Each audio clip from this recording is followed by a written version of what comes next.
Al-Ridwan Publishing House present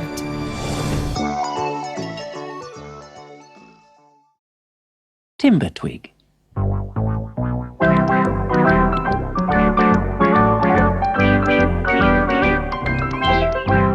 It was a clear autumn morning as the sun rose high above Wiggly Wood. The badgers stretched and yawned. The squirrels scurried around searching for nuts, and in the old gnarled oak tree, the brown leaves shook at the sound of Granny Knot's piercing voice. Timbertwig! Timbertwig! Are you awake yet? I want you to fetch me some mushrooms and toadstools. "What? Right now?" said Timbertwig sleepily. Granny Knot burst into his bedroom. Yes, this very minute, or there'll be nothing to eat for dinner. "Oh, all right then." Timbertwig kicked off his blanket of dry leaves. "Come on, Abigail, let's go." Timbertwig dressed and picked up his hat, where Abigail, the magic spider, lived. As he put it on his head, he jolted Abigail out of bed, and she woke up with a start. "What's going on?" she cried. "Good morning, Abigail." Who are you talking to? Said Granny Knot. Oh, it's that revolting spider, isn't it? Spiders should not be pets. Spiders belong in pies and puddings. "She'll never make a pie out of me," thought Abigail, as she listened from the safety of Timbertwig's hat. "If my magic didn't go wrong so often, I'd turn her into a fly and catch her in one of my webs." Be quick now, said Granny Knot, and be sure to bring back some tasty toadstools and some mouldy mushrooms.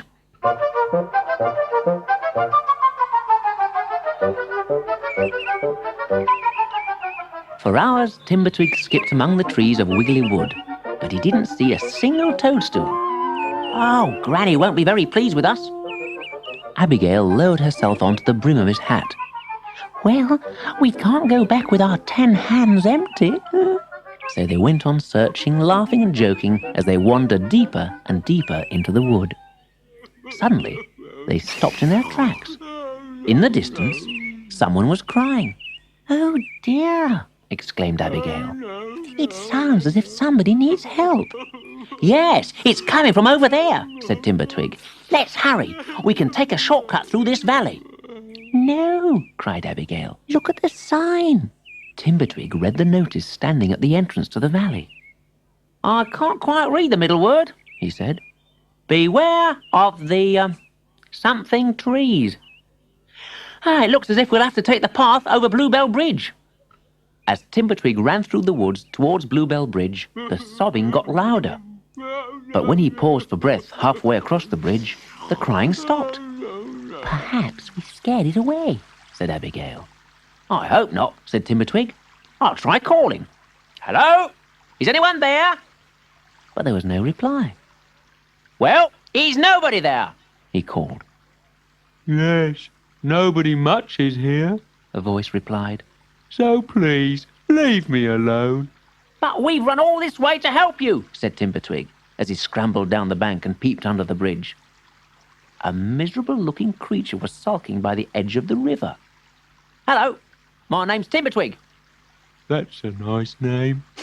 The stranger sniffed. "I'm Dennis." "Well, that's a nice name too," replied Timbertwig. Dull, dreary, down in the dumps, Dennis. That's what they call me. "Oh, sorry," said Timbertwig. "But why?" "I don't need a reason. Dennis sniffed again. Ever since I can remember, I've been sad. I don't know what it's like to be happy."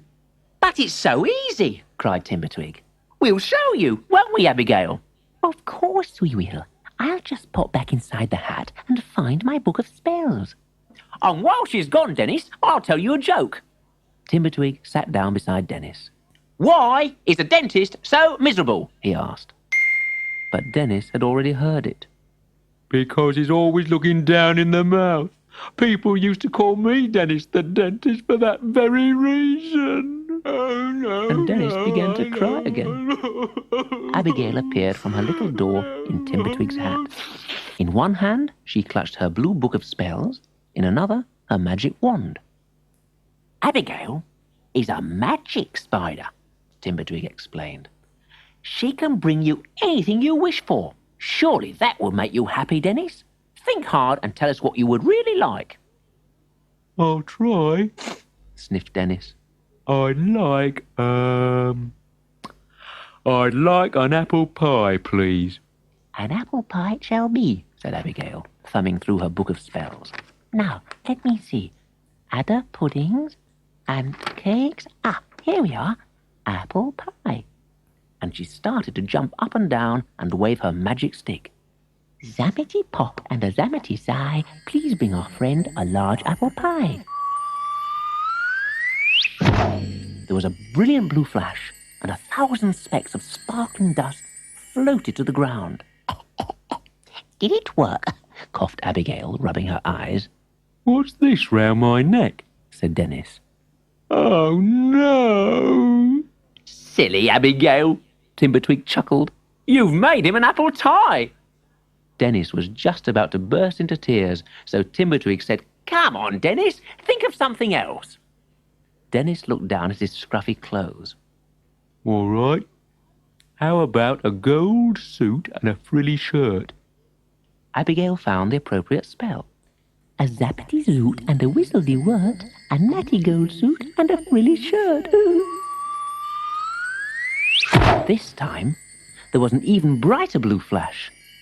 But before the dust could clear, Dennis caught sight of his reflection in the river and screamed, Oh, no. It's all gone wrong again. I'll never be happy.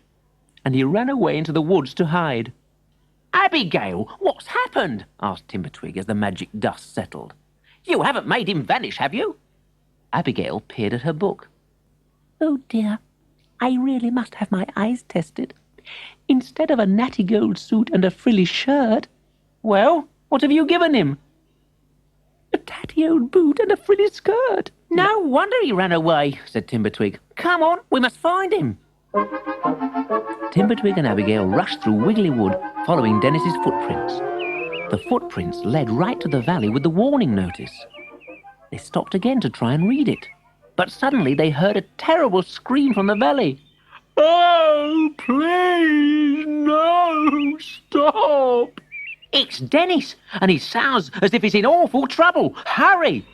As they ran, the screams grew louder. But when Timbertwig and Abigail finally found Dennis, they couldn't believe their eyes. He was rolling around on the floor while the twigs of the trees poked and prodded him. Oh, stop it, please. Oh, no more. Oh, Now I know what the word was on the sign, cried Timbertwig. It said, beware of the tickling trees. Finally, the trees stopped tickling Dennis. He caught his breath and wiped the tears from his eyes. Why are you laughing? He asked. Did the trees tickle you too? No, it's your skirt. Oh, you look so funny, laughed Timbertwig helplessly. And I feel so happy, said Dennis. For the first time in my life, I've learned how to laugh. And it's all thanks to you. But please, Miss Abigail, do get me out of these ridiculous clothes. Of course, giggled the spider. and this time there won't be any mistakes. Wishity, washity, zaggity, zen. Please let Dennis be normal again. When all the blue dust had settled, there stood Dennis, just as he had been before, but smiling. At that moment, Timbertwig felt several taps on his shoulder. One of the tickling trees was trying to catch his attention. The branch pointed to a spot close to Timbertwig's feet. And there, on a damp layer of moss, was a large group of toadstools and mushrooms. Dennis and Timbertwig collected 20 toadstools and as many mushrooms and carried them home to Granny Knot. She served toadstool toasties for dinner, followed by mushroom mousse. Everyone agreed that it was a wonderful meal. Dennis said it was a perfect end to a perfect day. You see, I didn't just find happiness, he said, giving Granny Knot a big kiss. Oh, you naughty Dennis. I found 3 good friends as well.